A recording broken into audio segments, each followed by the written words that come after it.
Құрметті студенттер, бұл сабақта біз өкпе құрылысын талдайтын боламыз.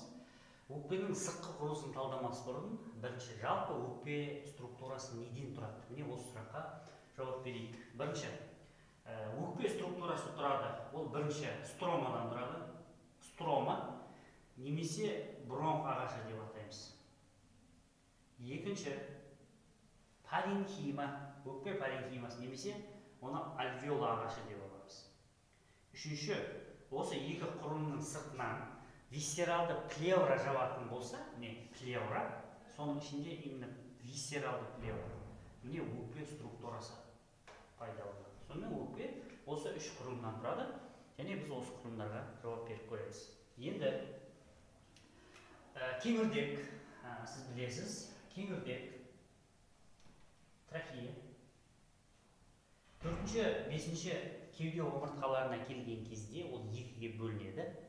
Бифуркация трахея, сөйтеді негізгі немесе басты бронхтарға бөлінеді. Оң жақ бронхус принципиалис декстра, бронхус принципиалис синистра. Осы оң жақ басты бронх қысқа және кең болады, сол жақпен салыстырғанда, және кеңірдектен оның жалғасы сияқты тіктеу болады. Ал сол жақ жіңішке және ұзын болады, және тікбұрыш жасап кетеді. Сондықтан осы екі негізгі бронхтың ерекшелігін білу керек. Өйткені тіс жолдарына түскен бөгде зат түсіп кететін болса, көп жағдайда оң жақ бронхқа түсіп кетеді екен. Және осы бронхтардың бөлінген жерінде бифуркация трахея дейді. Соның ішкі шырышты қабатында оның туындысы карина трахея дейді. Ол өте әртүрлі ауытқып отырады, ұзын да болуы мүмкін, қысқа да болуы мүмкін. Егер бұл түрі ескермейтін болсақ, бронхоскопия тексеру жасау кезінде бұл карина трахеяны зақымдап алуы мүмкін, ал оның іші қан тамырларға бай, сондықтан қан кетуге алып келеді. Сондықтан ол ары қарай тыныс жолдарына қан кетсе, біз білеміз, ол асфиксия дейді, тағы басқа бұзылыстар немесе алып келеді. Сондықтан осы ерекшелікті тоже білу керек. Енді әрмен қарай негізгі бронхтар, басты бронхтар өкпе қақпасына кіргеннен кейін үлестік бронхтарға бөлінеді. Енді оң жақ өкпеде 3 үлес болады, сол жақ өкпеде 2 үлес болады. Біз енді бұл жерде сол жақ өкпені мысалы ретінде алайық, сондықтан бұл жерде біз 2-ге бөлеміз. 2-ге бөлеміз.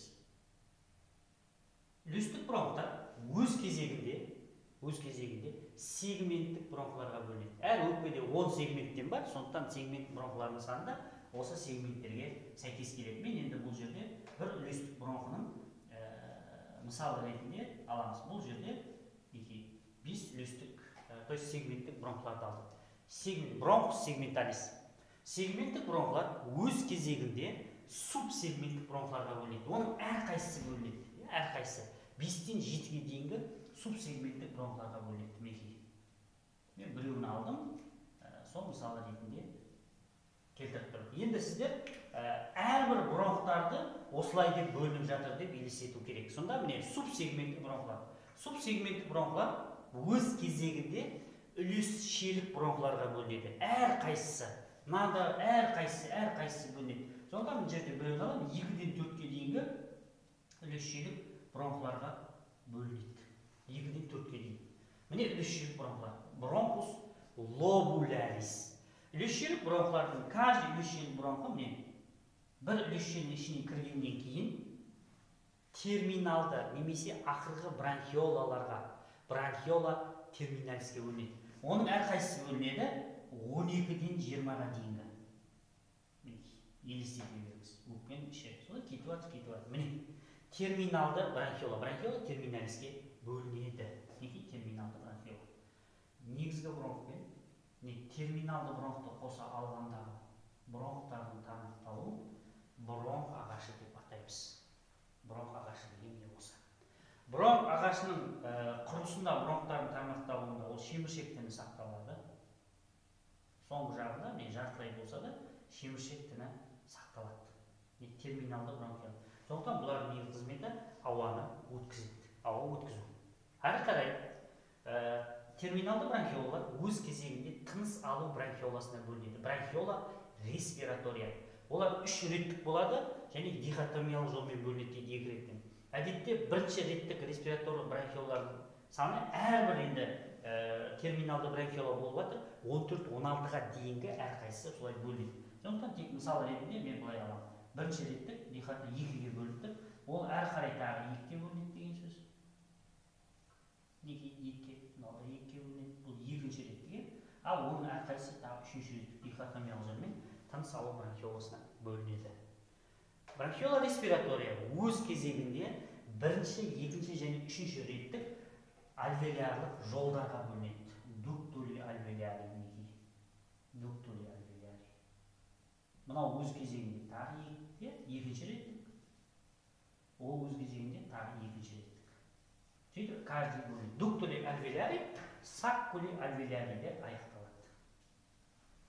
Сонымен, тыныс алу бронхиоласымен альвеоляр қапшық аралығындағы бұл бронхтардың тармақталу альвеола ағашы деп атайды. Міне паренхима деген осы. Егер осылардың сыртынан висцералды плевра жабатын болса, өкпе пайда болады. Міне өкпенің структурасы. Осылай. Сіздер плевраны оқыған кезде мен тоже көңіл аударыңыз. Висцералды плевра өкпенің саңылаулары арқылы еніп, өкпенің тінімен тығыз жанасып жатады дегенде, яғни өкпені үлестерге бөліп тұрады. Оны өкпеден тартқан кезде ажырату өте қиын. Сондықтан плевра висцералды өкпенің структурасына кіреді екен. Енді мынадай ұғым бар, ацинус деген. Ацинус дегеніміз не? Ацинус дегеніміз өкпенің құрылымдық қызметтік бірлігі. Яғни осы ацинус деңгейінде газ алмасу үшін. Сондықтан біз бұл жерде келесі альвеола ағашының құрылысына мән көңіл аударайық. Альвеола ағашының құрылысында бронх ағашындағы шеміршектіні жойылады, шеміршектіні болмайды. Ал оның орнына оларда альвеола пайда бола бастайды. Сөйтеді тығыздалып, ең соңында альвеола жол қапшық айналады.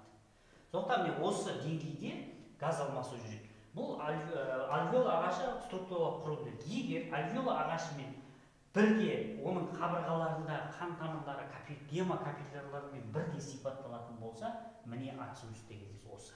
Міне ацинус сонымен кейбір сіздің оқулықтарда альвеола ағашы немесе ацинус деп беруінің себебі осында. Сондықтан осы жерде газ алмасу жүреді екен. Альвеоланың саны, то есть ацинустың саны, бір өкпедегі ацинустың саны, ацинус 150 мың. Бір өкпеде ацинус 150 мың. Ацинусты құрайды. Ал альвеолаларды санайтын болсақ, бір өкпеде альвеолалардың саны 350 миллионды құрайды екен. Альвеолалардың саны. Сонда екі өкпені қосатын болсақ, 700 миллион альвеоланы ажырата аламыз. Ал барлық альвеолалардың алаңын есептейтін болсақ, терең тыныс шығарған кезде ол 40 квадрат метрді құрайды. Ал терең тыныс алған кезде, тыныс алу кезінде альвеолалардың алаңы 120 квадрат метрді құрайды. Өте үлкен екен. Көрдіңіз бе? Сондықтан бұл альвеолалар алаңының ұлғаюы нәтижесінде бізде газ алмасу өте жоғары деңгейде жүзеге асырылады. Енді бұл бронхтардың генерациясы біздің қалыпты анатомиямен, то есть берілген мәліметтер, анатомиялық оқулықтармен.